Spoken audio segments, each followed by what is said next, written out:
Iran's president is to challenge a decision to disqualify his top aide from a vote to elect his successor, but former President Akbar Hashemi Rafsanjani has said he has no objections to his own ban. Mahmoud Ahmadinejad said on Wednesday that the Guardian Council's removal of Esfandiar Rahim Mashaei from the final candidate list was an act of oppression and he would take the case to Ayatollah Ali Khamenei, the supreme leader. He has been a victim of injustice, he said of his former chief of staff in comments posted on his website. Ahmadinejad, who is prevented from running in the June 14 ballot owing to term limits, said that Mashaei would be beneficial for the country and he was hopeful that the matter would be resolved. In my opinion, there will be no problem with the leader and I will take up this issue until the last moment with him, Ahmadinejad said, according to ISNA news agency. No objections. There had been wide speculation that Mashaei would be excluded from the list, but less for Rafsanjani, a two-term president and present head of the Expediency Council, a position appointed by Ayatollah Ali Khamenei, the supreme leader. However, Rafsanjani's campaign manager Ishaq Hahangari told ISNA news agency on Wednesday that he would not object to his disqualification. Mr. Hashemi has always been among the pillars of the regime and will remain so, God willing, Hahangari said. The exclusion of Rafsanjani and Esfandiar Rahim Mashaei from the presidential ballot has given establishment-friendly candidates a clear path to succeed Ahmadinejad, who has lost favor with the ruling clerics after years of power struggles. It pushes moderate and opposition voices further to the margins as Iran's leadership faces critical challenges such as international sanctions and talks with world powers over Tehran's nuclear program. New frontrunner. International political analyst Ali Reza Nader told Al Jazeera that the decision would further frustrate the Iranian people.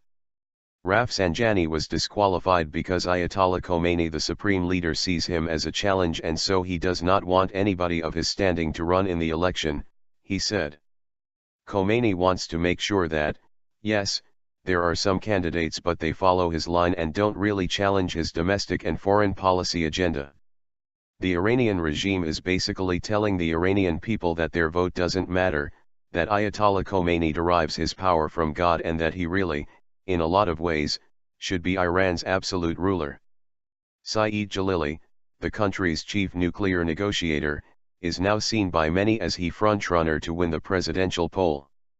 Other candidates who were approved were Hassan Rouhani, a close Rafsanjani ally, and Ali Akbar Velayati, a former foreign minister. Mohammad Bakir Ghalibaf, the mayor of Tehran since 2005, is also included in the list, as well as Gholam Ali Haddad-Adel, the former Speaker of Parliament, and Mohsen Rizai, a former commander of the Iranian Revolutionary Guard, who came third in the 2009 presidential election. Stanford University graduate and former vice president for Khatami, Mohammad Reza Aref, is the only reformist running in the election. Female candidates excluded.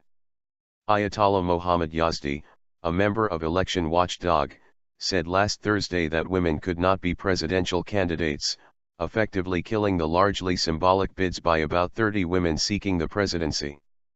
Yazdi said that the law does not approve of a woman in the presidency and a woman on the ballot was not allowed.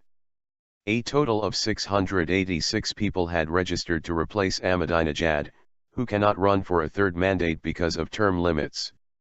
Any of the choices would create a possibly seamless front between the ruling clerics and presidency after years of political turmoil under Ahmadinejad, who tried to challenge the theocracy's powers to make all major decisions and set key policies. Iran's presidency, meanwhile, is expected to convey the ruling cleric's views on the world stage and not set its own diplomatic agenda. While the election is not expected to bring major shifts in Iran's position on its nuclear program, which Tehran insists is peaceful despite Western fears it could lead to atomic weapons, it could open opportunities to renew stalled talks with a six-nation group that includes the U.S. Abbas Araki, a foreign ministry spokesman, said on Tuesday that Iran's nuclear stance would not change before or after the election.